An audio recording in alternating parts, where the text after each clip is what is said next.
Assalamualaikum sobat sekalian, jumpa lagi di channel yang mengulas tentang kelistrikan, elektronika, dan instrumentasi. Untuk kali ini kita akan membahas rahasia resistor untuk anti jeglek ya. Dari peralatan yang dijual di online shop dan beberapa youtuber yang membuat peralatan anti jeglek, mereka tidak mengulas secara teknis kenapa bisa terjadi seperti itu. Pada video ini akan kita bahas rahasianya dari sisi ilmu listrik. Kenapa hal itu bisa terjadi ya. Kita mulai dari pada saat starting awal ya.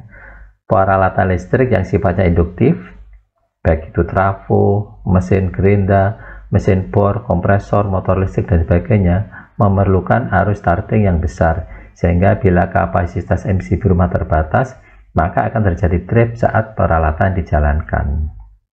Untuk mensiasati hal itu bisa dilakukan dengan beberapa cara ya.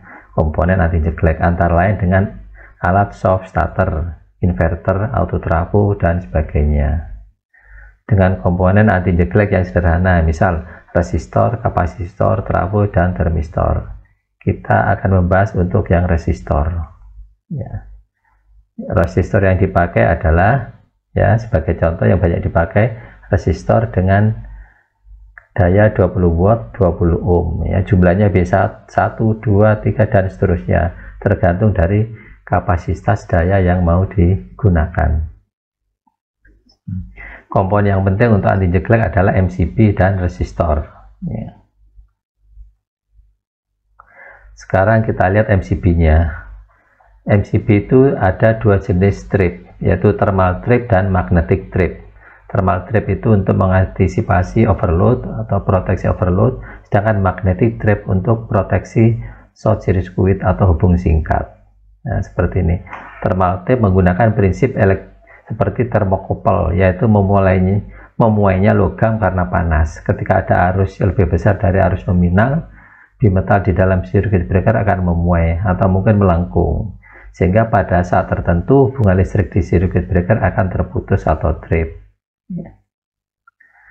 Sedangkan yang magnetic strip menggunakan solenoid yang gaya tariknya bertambah sesuai arus yang dialiri. Ketika mencapai batas arus tertentu, gaya tarik magnet ini akan menarik switch atau memutuskan aliran listrik ya, seperti ini. Ini posisi lilitannya, magnetic stripnya.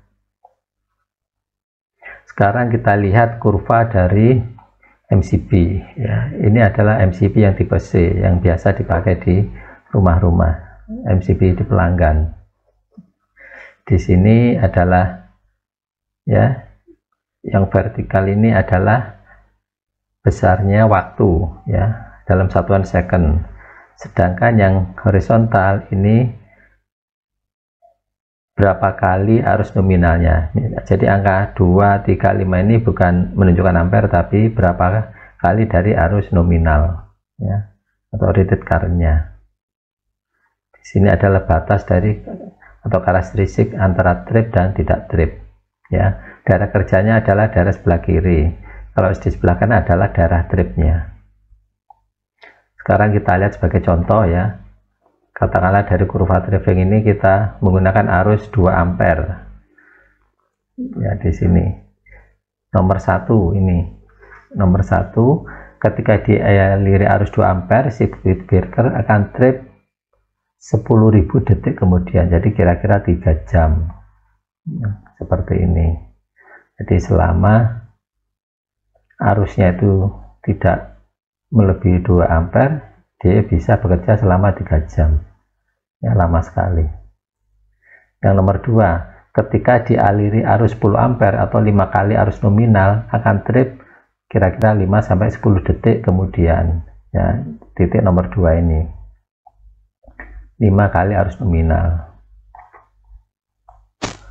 Yang nomor 3 seperti ini, circuit breaker hanya akan trip seketika jika dialiri arus 20 ampere atau 10 kali arus nominalnya, karena disitulah magnetic strip mulai bekerja ya. Di daerah sini nomor 3. Jadi kesimpulannya, selama arus yang mengalir berada di zona kiri, daerah sini sebelah kiri, MCB tidak akan trip. Nah, cara kerja anti jeglek itu adalah memanfaatkan daerah zona kiri ini, jangan sampai masuk ke daerah John kanan. Sekarang kita ambil contoh ya, rangkaian dari resistor yang digunakan untuk supaya MCB tidak jeglek tadi. Resistor dipasang seri seperti ini ya, seri menuju ke stop kontak. Di sini MCB-nya sebagai proteksi, kemudian di sini ada saklar. Saklar ini sebagai bypass-nya ya. Jadi nanti pada saat dicoba, setelah mencapai waktu tertentu, ini saklarnya di-on-kan sehingga arus yang mengalir lewat saklar. Kalau tidak menggunakan saklar, resistor ini akan cepat panas ya, seperti itu. Nah, sekarang kita lihat ya, kita hitung kenapa kok bisa tidak jeglek. Di sini tegangan masuk 220, di sini ada tegangan drop karena dipasang resistor. Sekarang tegangan stop kontak tinggal berapa? Nah, sekarang kita hitung ya. Kita ambil contoh daya 1000 watt. Berapa arus yang mengalir ya, dan berapa tegangan drop di resistor yang nilainya 20 ohm tadi. Kemudian berapa tegangan yang tersisa di stop kontak setelah di drop di resistor. Ini daya 1000 watt dijadikan ke VA ya, dibagi dengan 0,8 power factor 1/50. Jadi arus yang mengalir sekitar 5,6 ampere. Tegangan resistornya ditemukan yaitu dikalikan 20 ohm, ampernya 113 volt. Tegangan yang tersisa di stop kontak yaitu yang digunakan untuk penggunaan peralatan sudah drop tinggal 106,4 volt. Seperti ini ya. Jadi bisa dibayangkan pada saat di drop dengan resistor, tegangan di stop kontak sudah turun sekian ya. Jadi kalau digunakan untuk peralatan dengan beban tentu saja ya akan bermasalah, tidak mampu. Kalaupun untuk ngelas ya, orang bilang las-lasannya tidak matang seperti itu. Nah, ini contohnya kalau digunakan untuk menggerakkan gerinda, obor, dan juga untuk ngelas. Jadi kesimpulan dari resistor anti jeglek ya, anti jeglek terjadi karena saat arus starting dijalankan, arus yang mengalir dibatasi oleh komponen resistor. Tegangan turun dan arus yang mengalir juga turun karena ada drop tegangan yang terjadi di komponen resistor. Setelah waktu starting dilewati, saklar di-on-kan dan arus nominal mengalir sesuai besarnya kapasitas peralatan dan daya beban. Misal bertangan yang dioperasikan tanpa beban dengan berbeban akan berbeda besar dayanya. Selama arus yang mengalir di bawah kemampuan MCB untuk trip, MCB tidak akan trip. Ini kuncinya. Kelemahan komponen anti jeglek sederhana ini tidak bisa tahan lama dan tidak mampu untuk mengatasi beban berat karena cepat panas. Komponen anti jeglek yang sesuai standar antara lain shock starter, autotrafo, inverter, atau VSD. Ya, demikian sobat-sobat sekalian ya, rahasia penggunaan resistor anti jeglek. Semoga pengetahuan ini bermanfaat. Terima kasih. Assalamualaikum warahmatullahi wabarakatuh.